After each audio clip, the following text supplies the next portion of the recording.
এখনো আমি অনুরোধ করব শিক্ষা উপদেষ্টা ডক্টর আবরার, উনি নিজেও একজন বিশ্ববিদ্যালয়ের শিক্ষক, ইমিডিয়েট এখনই আলাপ করেন।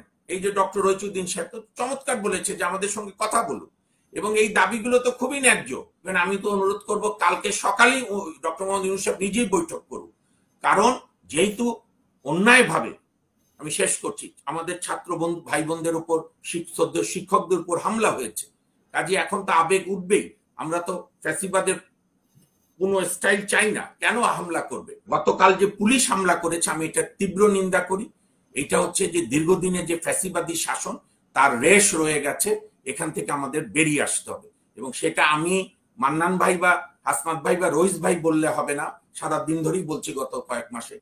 আমি হচ্ছি সেই বিশ্ববিদ্যালয়ের ছাত্র যে রাজশাহী বিশ্ববিদ্যালয়ে 1969 মহান গণঅভ্যুত্থানের সময় পাকিস্তানি সামরিক বাহিনী যখন রাজশাহী বিশ্ববিদ্যালয়ের ছাত্রদেরকে, শিক্ষকদেরকে আহত করার জন্য বা হত্যা করার জন্য এগুচ্ছিল, তখন বাংলাদেশের ইতিহাসে প্রথম, বা তদানীন্তন পাকিস্তানের ইতিহাসে প্রথম শিক্ষক প্রক্টর, মাত্র 3-4 বছর আগে বাইরে থেকে ডিগ্রি নিয়ে কেমিস্ট্রিতে ডক্টরেট করে ফিরেছিলেন, সেই ডক্টর শামসুজ্জোহা বুক চিতিয়ে পুলিশ এবং আর্মিকে বলেছিল, তদানীন্তন পাকিস্তানি বর্বর আর্মিদের, যে আমি আমার ছাত্রদের বলছি ওরা বিশ্ববিদ্যালয়ের ভেতরেই থাকবে, আপনারা দয়া করে এখানে কোনো হামলা করবেন না, হানাহানি করবেন না।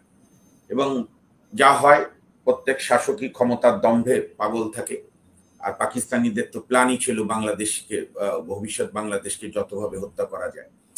এবং ডক্টর শামসুজ্জোহা আমাদের রাজশাহী বিশ্ববিদ্যালয়ের প্রধান ফটকের থেকে একটু দূরে, এই সামান্য একটু দূরে রেডিও সেন্টারের সামনে শহীদের মৃত্যুবরণ করেন। এবং 18 ফেব্রুয়ারি 1969 এই ঘটনা বর্বর আইয়ুব খানের বিরুদ্ধে 69 গণঅভ্যুত্থানকে আরো ত্বরান্বিত করে, এবং সেটার মধ্য দিয়ে প্রথম শিক্ষকদের রক্ত মিশে যায় বাংলাদেশের দামাল ছেলেদের, জনগণের সকল প্রকার আন্দোলনে। সেই ঐতিহ্যবাহী রাজশাহী বিশ্ববিদ্যালয়ের ছাত্র হিসাবে আমি এখানে জগন্নাথ বিশ্ববিদ্যালয়ের শিক্ষক সমিতির সাধারণ সম্পাদক ডক্টর রইস সাহেবকে অভিনন্দন জানাই যে তিনি অন্তত সেই ঐতিহ্য ধরে রেখেছেন। এবং খুবই আমি সাহসের সঙ্গে, আমিও ফুটেজগুলো দেখেছি, উনি ছাত্রদের, তার কলিগদেরকে পুলিশের হাত থেকে রক্ষা করবার সর্বাত্মক প্রয়াস চালিয়েছে, আমি এই জন্য ধন্যবাদ। কিন্তু আমরা এটা বিগত 30 বছরের কোনো আমলেই দেখিনি। রেসপেক্ট টু রেসপেক্ট, আমরা যখন 91-তে গণতান্ত্রিকভাবে সরকার আসলো জামাতের সমর্থন নিয়ে, তখনও বিশ্ববিদ্যালয়ের শিক্ষকদের আমরা দেখেছি তার আদর্শের দলীয় ছাত্র সংগঠনের বাইরের ছাত্র সংগঠনগুলোর পাশে দাঁড়াতো না। এরপরের আমলও তাই, আর বিগত 15 বছরের আমলে তো এটা একটা প্রতিষ্ঠানে পরিণত হয়, বিশ্ববিদ্যালয়ের উপাচার্য পোস্টগুলো সরাসরি দালালে পরিণত হয়। এবং যে দেশের উপাচার্যরা দালালি করে যে কোনো রাজনৈতিক দলের, আমি সমর্থন আর দালালির মধ্যে পার্থক্য বলছি, সমর্থন বিশ্বাস থেকে করতে পারে, কিন্তু বিশ্ববিদ্যালয়ের উপাচার্য হয়ে যখন তার আদর্শের সংগঠন বাদে বাকিদেরকে বিমাতা সুলভ করে, তখন আর তারা বিশ্ববিদ্যালয়ের উপাচার্যের দায়িত্ব পালনে অক্ষম। এবং এইটা আমরা 91 থেকে 2025-24 5 আগস্ট পর্যন্ত ধারাবাহিকভাবে দেখেছি। বড় 3টি দল, বিএনপি, আওয়ামী লীগ এবং আরেকটি দল, সংগঠিত দল জামাত ইসলামের, যারাই ভিসি নির্বাচিত হয়েছে 3টি দল থেকে বিভিন্ন সময়, তারা দলীয় রাজনীতির উপরে উঠতে পারেনি। এটা হচ্ছে সবচেয়ে দুর্ভাগ্য। এখন আসেন যে জগন্নাথ বিশ্ববিদ্যালয়ের ছাত্রদের, শিক্ষকদের দাবি, আমি এটাকে অত্যন্ত যৌক্তিক মনে করি, অ্যাজ একজন নাগরিক হিসেবে, আইনজীবী হিসেবে। এবং আমি মনে করি, আমি জানি না বর্তমান অন্তর্বর্তী সরকারের কি স্ট্র্যাটেজি, কারণ এই দাবিগুলোর সঙ্গে তো মৌলিক কোনো পরিবর্তনের প্রয়োজন নেই। এটাই যেটা দরকার, একটু রাষ্ট্র, মানে দেশপ্রেমিক সরকার হিসাবে একটা বৈশিষ্ট্য, নাগরিকদের সঙ্গে সম্পর্ক স্থাপন, আলোচনায় বসা। এবং আমি তো মনে করি যে মাহফুজ আলম আমাদের তরুণ উপদেষ্টা, আন্দোলন ও সংগ্রামী ছিল, আমি এনাদের প্রত্যেককে অত্যন্ত সম্মান করি, ভালোবাসি তো বটেই, কিন্তু সম্মানও করি যে তারা একটা অচল অবস্থা ভেঙেছিল। তো সেইখান থেকে মাহফুজ আলম সাহেবের হয়তো ব্যক্তিগতভাবে অভিমান লেগেছে যে আমি স্বেচ্ছায় এসেছি।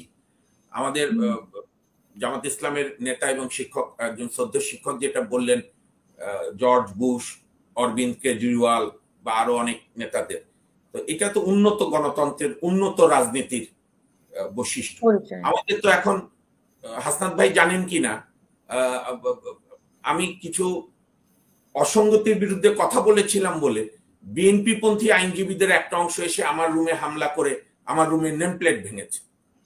কেউই তো আমরা গণতান্ত্রিক আচরণ করছি না, সর্বত্রই তো অসহ্য। এবং আপনার দালালির বাজারও তো দালালির স্থায়িত্ব নাই। কখনো হাসনাত ভাই আমাকে, বা দেখবেন মান্নান সাহেব তো জামাত ইসলামী করেন, সেটা ঠিক আছে, রাজনৈতিক অধিকার, কিন্তু আমাকে কেউ কখনো বলবে এখন আওয়ামী লীগের দালাল, 2 মিনিট পর বলবে এনসিপির দালাল, চতুর্থবার বলবে জামাত ইসলামের দালাল, বিএনপির দালাল।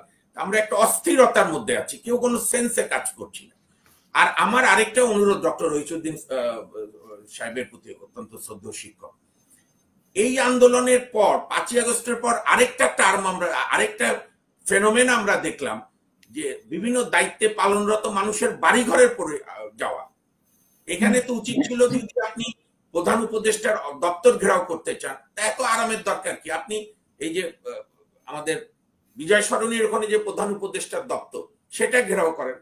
অথবা ডক্টর রইচুদ্দিন সাহেবই বলল যে শিক্ষা মন্ত্রণালয়ের সঙ্গে আলাপ না করে এসছে, আপনি সচিবালয়ে ঘেরাও করেন।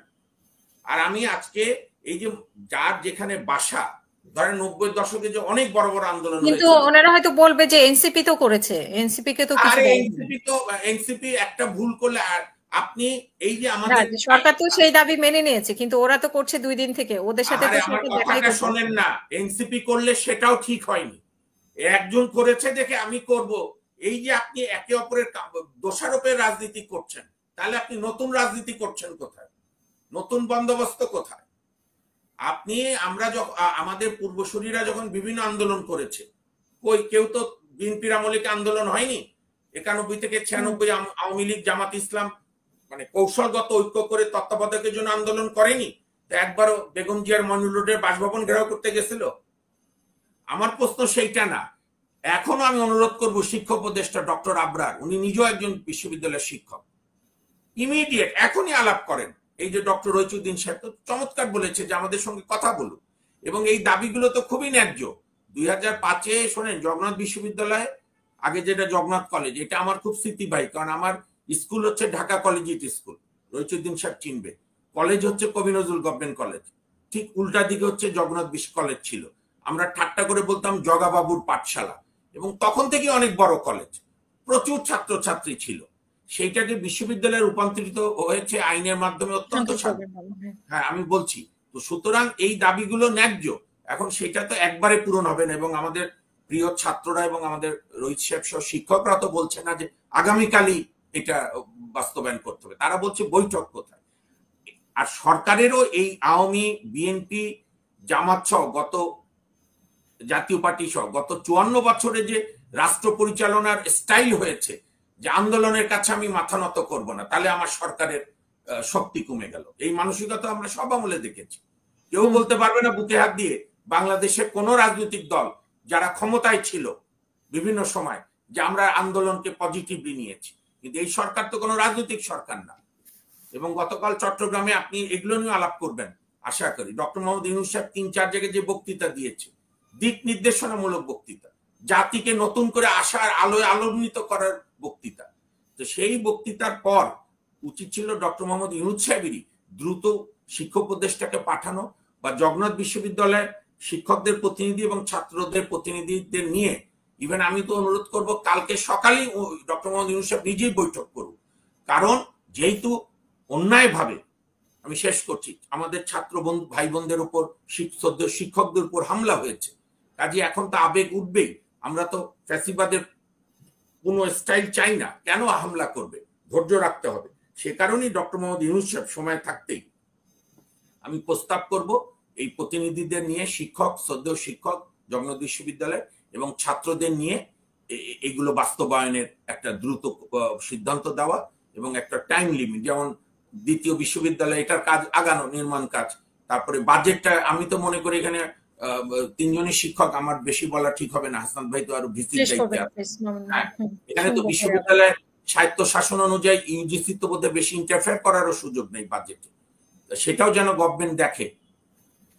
শিক্ষা খাতে তো আমরা চাই সবসময় বেশি ব্যয় করা। কাজেই আমি সবাইকে অনুরোধ করব সেন্স মানে প্রত্যেকে ধৈর্য রাখা। আর গতকাল যে পুলিশ হামলা করেছে আমি এটা তীব্র নিন্দা করি।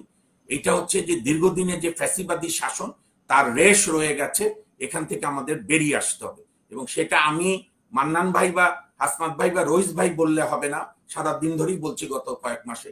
এখানে বর্তমান অন্তর্বর্তী সরকারকে কয়েকটা পজিটিভ সিদ্ধান্ত নিতে হবে। এবং এই আপনার আর মাহফুজ আলম আমার খুব প্রিয় একজন মানুষ, আমি অনুরোধ করব যে আপনারা যেহেতু এখন ক্ষমতায় আছেন, যে মূল প্রাণ কেন্দ্রে থাকে তাদের মন অনেক বড় হতে হয়, আপনাদের কাছ থেকে আমরা এটাই আশা করি। এটাকে আপনি পার্সোনালি না নিয়ে এইভাবে ভাবুন যে এটা একটা ক্ষোভের বহিঃপ্রকাশ, তারপরও তদন্ত করে কাউকে দোষী সাব্যস্ত হলে সেটা হবে, কিন্তু এটা নিয়ে অতিরিক্ত করাটা এই আন্দোলনের সঙ্গে যায় না। আর আমরা এমন কোন স্টেটমেন্ট যেন কেউ কোথাও সরকারের না দেই মনে হয় যে সাবেক শিক্ষামন্ত্রী আওয়ামী লীগের আমলের দিচ্ছে, এবং আন্দোলনকে পজিটিভলি দেখা। ধন্যবাদ।